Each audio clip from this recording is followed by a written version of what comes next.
This is my first ever vlog, and the reason I'm doing this is because I have been writing blogs for about a year and a half now, but I wanted to develop a more personal connection with my readers. So by doing a vlog, people can get to know me better and know my story and everything. So I'm just going to start from the beginning.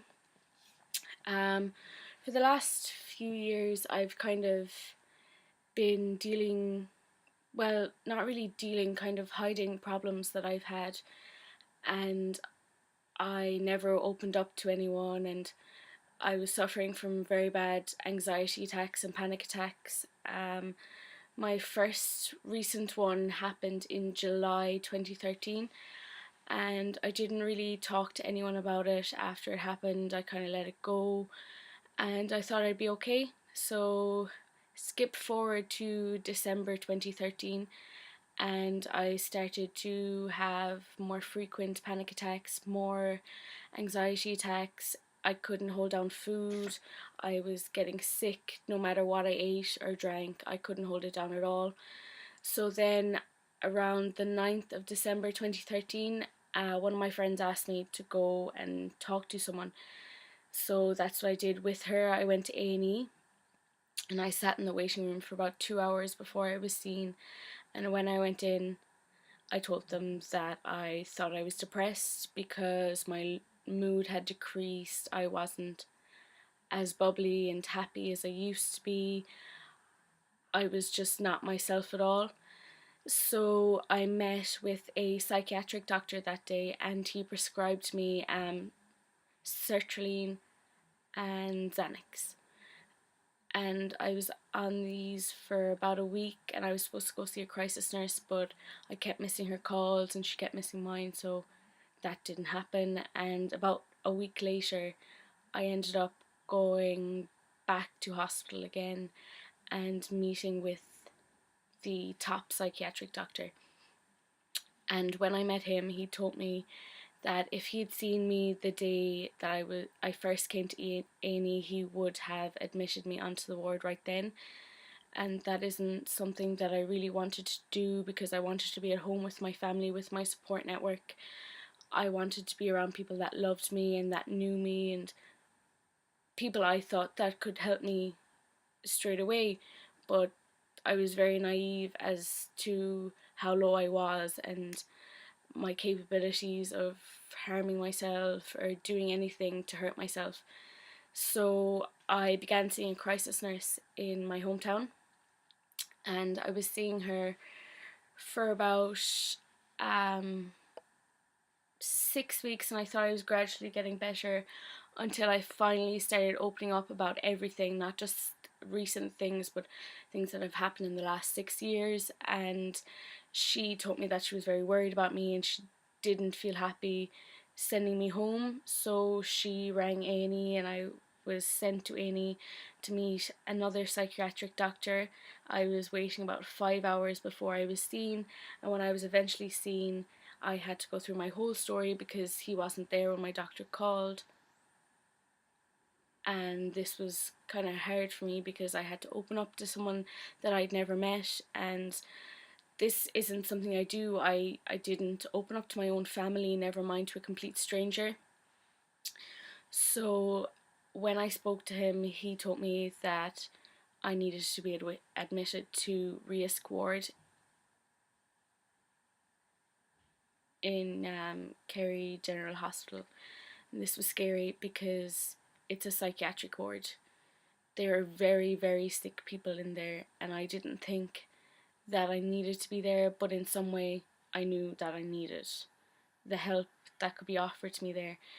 Now, I was only there at that time for 2 days, and I thought I was ready to go home, so I did. And I was happy again for about 3 weeks. I continued seeing my crisis nurse, and then things started getting gradually better. I finished with my crisis nurse. I thought I'd never have to go down that path again. And then, about 3 weeks after finishing with my nurse, I became very isolated again. I wasn't talking to anyone. I stayed in my room all the time by myself. I didn't communicate with people properly. People were walking on eggshells around me because my moods were all over the place, and it was a scary time, not only for me but for them as well, because they didn't know how they could help me. So then one day I was up in my room and I knew, it just clicked. I was like, I need to go back to hospital, I need to get help. So what I first did was I went downstairs to talk to my sister and my mom, and I spoke to my sister and she brought me down to my auntie, who is a psychiatric nurse. And I spoke to her and I told her how I really felt, how low I felt, and how unsafe I felt in my own company. So after this discussion, my auntie and my mom brought me to A&E again, where I met another psychiatric doctor, the first doctor that I ever met, and he asked me what they could do for me, and I told him honestly, I was like, if I go home tonight, I can't guarantee my safety. So he admitted me, and this time I didn't get upset when my mom left and everything, because I knew I was in a good place and I knew that I'd get the help. But what I didn't realise is that I would be there for 9 days, and I would literally go through hell and back with myself, trying to get to a place where I knew I could go home. So I spent 9 days there. I met an amazing friend that I have now. She's lovely. She was there as well, and she was suffering similar to how I was suffering, and we really connected, and she is a valuable friend to me now. And the day I got discharged was actually my 22nd birthday, which is 3 weeks ago from now. And I didn't know what to do with myself. I felt anxious, but I knew I was ready to go home. There was no point in me hiding in the hospital anymore. There was no point in me pretending to everyone that I wasn't ready, because I knew I was, but I was hiding and I was locking myself away from reality. And I couldn't do that because I was afraid I was going to lose my job. I was afraid I was going to fail my degree. And I'd worked so hard for my degree in the last 4 years that I thought, okay, I need to go home. I need to go back to reality. I need to go live my life. And I need to start working on myself, honestly. So I set a plan of action for myself that I needed to start opening up to people, especially my family, because they won't know how to help me if I don't tell them. And one of the first things I did when I got out of hospital was I took my contraceptive bar out of my arm, because my psychiatric doctor actually felt that it could be adding to my depression, because when I first got it in, my mood completely changed and I wasn't the same bubbly person. I was very reactive and I was very angry a lot of the time for no reason. Anyone could say anything to me and I'd snap, so I knew it wasn't right. So when I came home, I then organised to meet an occupational therapist, because I'd worked with some in the hospital doing various groups and stuff. And I knew that this is the way I need to go. I need to go see someone and I need to talk more. And with my occupational therapist right now, I'm doing self-confidence and anxiety management, because I have a very low self-esteem, and I find it hard to take compliments. I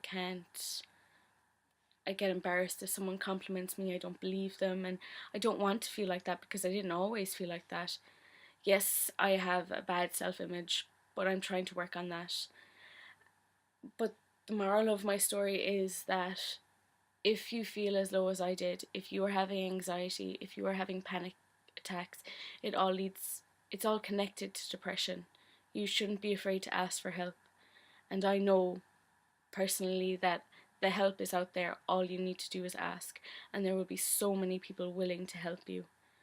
And all I ask for people who view this blog is for you, if you have been affected by this, to go forward and to realize that you're not alone, and it really is okay not to be okay. I'm here 3 weeks on with the right medication, the right dosage of medication, the right help, the great support that I have. I'm finally getting there, and I can finally see an improvement in myself, where before I was like, no, I can't do it, I can't get better, this is just the way I'm going to be. But I know now that it's not, that I needed to open up and I needed to stop being scared of what people would think if I said the things I said to myself. And I went through the whole self-harm, I went through the whole self-loathing, and even though I'm not in the best place right now, my mood is getting progressively better and I can see a change in myself. I can feel it. I know that I am on the way to being better, but I wouldn't be this way without help. And all I ask is for you to ask for help if you need it, because there are plenty of people everywhere willing to help you. Because depression, there isn't as big a stigma attached to it as there was. But even though there is a slight stigma, it's not as major as it used to be. And people are now openly talking about mental illness, and it's something that needed to happen, and it's something that's becoming more talked about. So please, please, if you've seen this video and you were suffering, please go and ask for help like I did. Thank you. Please subscribe. I'll be doing more videos. They won't all be as serious as this. I'll actually show that I'm a fun person sometimes, and you'll get to know the real Niamh like my friends do. Okay, thanks guys. Bye.